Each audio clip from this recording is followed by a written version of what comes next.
A 12-year-old and 4 teenagers were arrested and charged today in a number of crimes reported on the CTA. 3 turned themselves in last night. Our Molina is always investigating and sat down with the pastor who encouraged them to turn themselves in.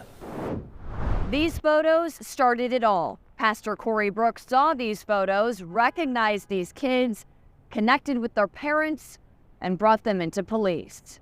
Take a look at your screen, and you'll see the photos that brought us to New Beginnings Church. I know all the kids in the pictures. Brooks leads the church and the community activist group Project Hood. He says these kids, captured in surveillance images released by Chicago police of suspects in what they called a dangerous armed robbery, have all been involved in their programming here. And I didn't have to wait to contact the parents. The parents contacted me. These are parents who are actually single parents who are working every single day.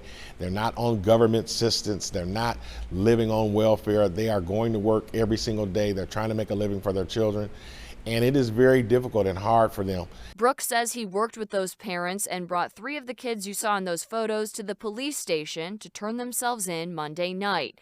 The 3, ages 12, 13, and 15, all charged with felony armed robbery for robbing an 18-year-old woman at gunpoint on a train here at the 47th Green Line station earlier this month. 2 other teens arrested for several more incidents on CTA property, a 16-year-old and 14-year-old.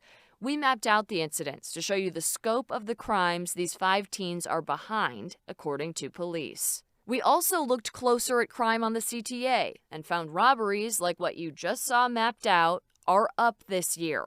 377 reported so far this year, 299 in the same time frame last year. We reached the state's attorney's office and the chief judge's office for more information on underage offenders. They couldn't provide anything. Our goal is to make sure that they don't continue down a path of destruction. Our goal is to intervene and help them to become the best that they can possibly be.